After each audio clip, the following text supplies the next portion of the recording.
you tell me a little bit about yourself, your background, kind of what brings you here to TA Week? Oh, certainly, Jeremy. My name is Marilyn Pearson Hendricks, and I am the CEO of WorkTech Advisory.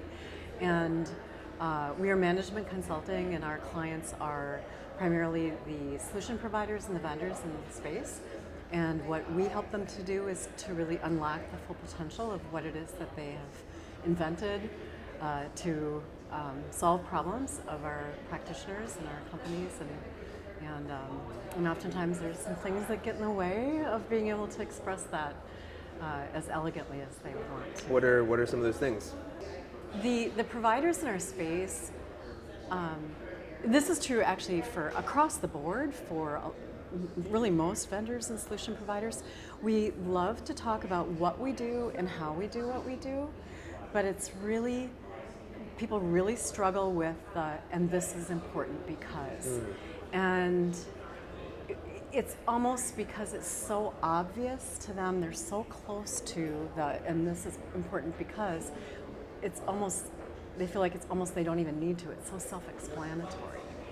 And so, and I think there's just a struggle across the board. One of the things that I do with our clients is we take highlighters that are different colors and we look for words that answer those questions in their key messaging, and I do this exercise actually complimentary, and really what I'm looking for is, the color yellow, this is your why, and this is important because, and usually it's missing. It's there, it exists, and usually it's really important, and giving voice to that is a really important first thing in being able to unlock the potential for the people that are attending these conferences here looking to solve some really difficult and real problems. And the technology exists, they just don't necessarily know about each other.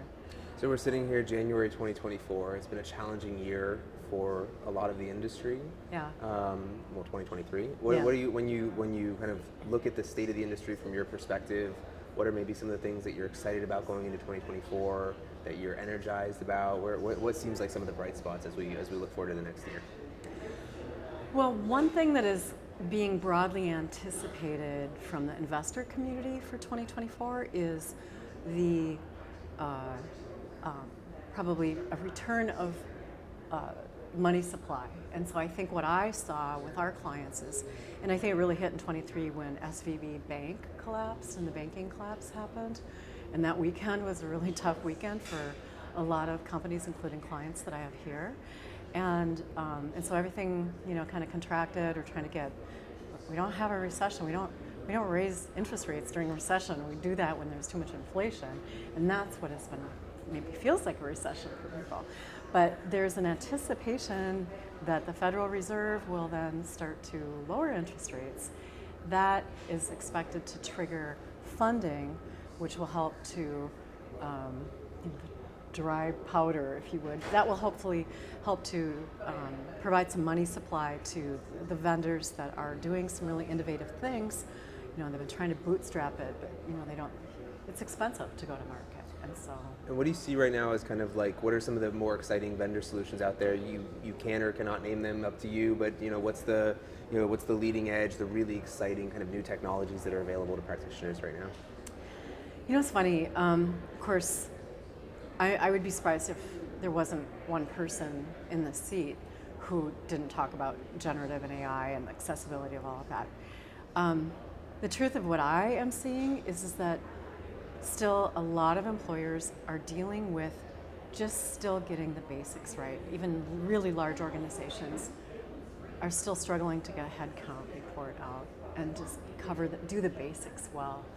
And so, and there are some underserved or not yet served pockets of the basics that I actually get really excited about, because the thrill seeking isn't always really what is going to get the attention. It's like where are we, how do we put our finger in them and what can we do? So I'm gonna put a shout out to some of the unglamorous and needed friction removers that are in the space. Yeah. What are you referenced the basics. What are some of those basics? Well, either as a category maybe, or in terms of their functionality. What are the fundamentals? Well, okay, so here's an example. I mean, we're in talent acquisition, and typically in most organizations, the number one source for candidates comes from employee referrals, right? And many of those organizations, they do employee referral bonuses, and they have employee referral, you know, incentives for things of that nature.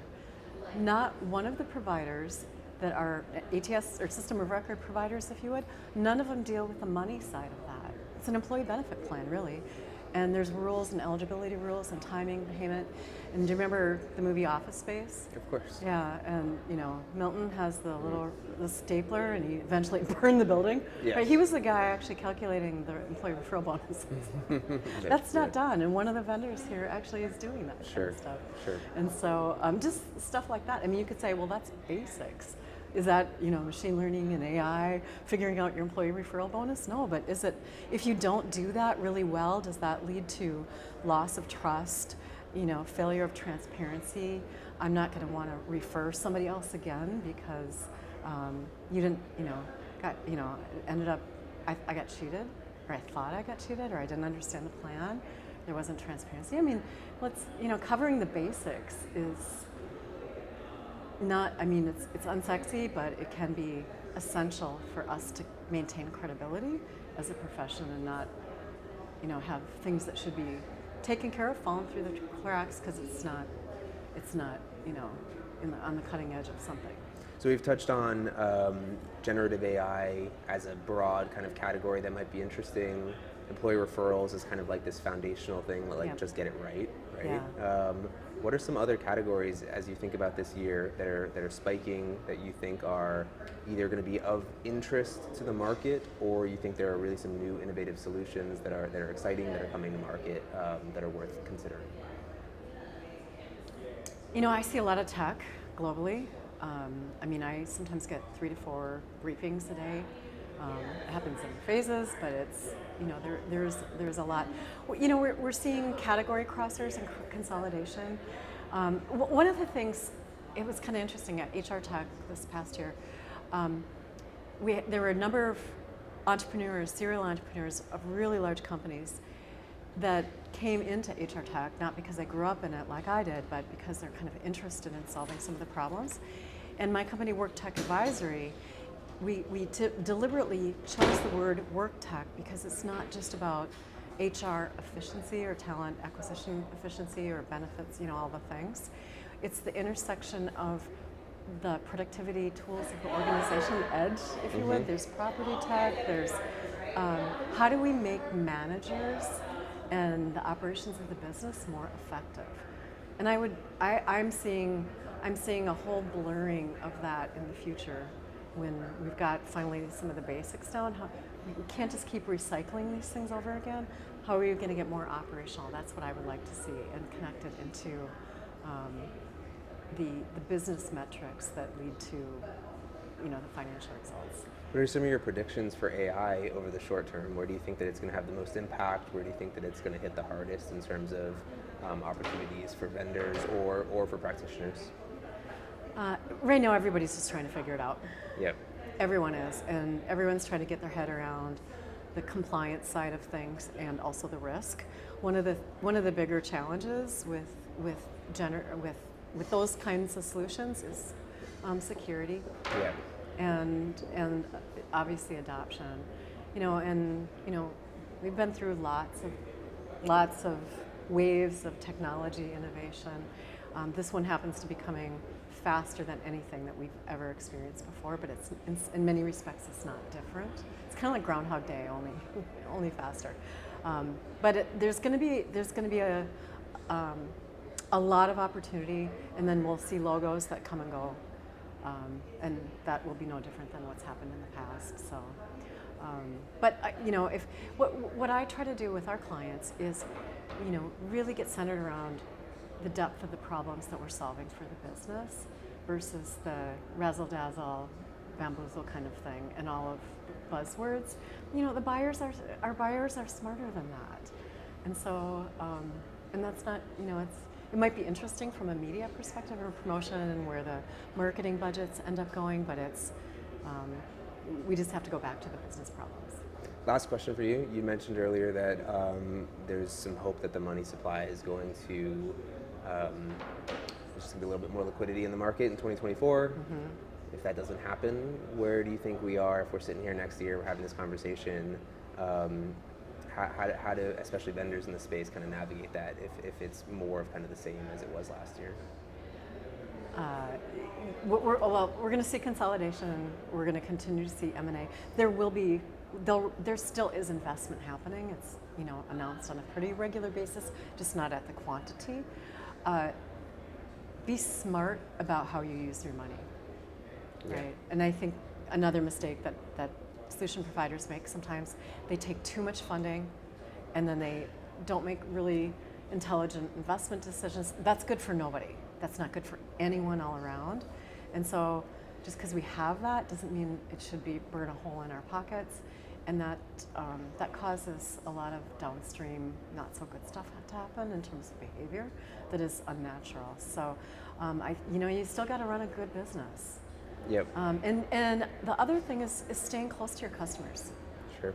Right. Really, one of the trends too that I'm seeing is just a lot more focus on building customer community, and doing it with authenticity and sharing. Getting your HubSpot all tuned up and sending out all the emails and all of that. Who wants to go to another free webinar? Why do we even say that word free? Like, you have a charge?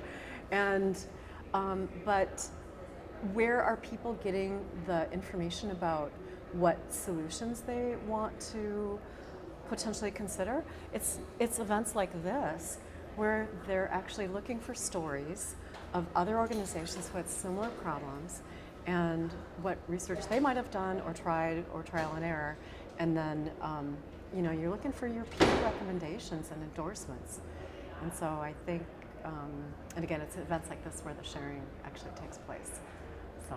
No, absolutely. Well, I appreciate it, Marilyn. I thank you for taking a minute to chat with me, and I've enjoyed our conversation. Looking forward to seeing you around the conference. Thank you so much.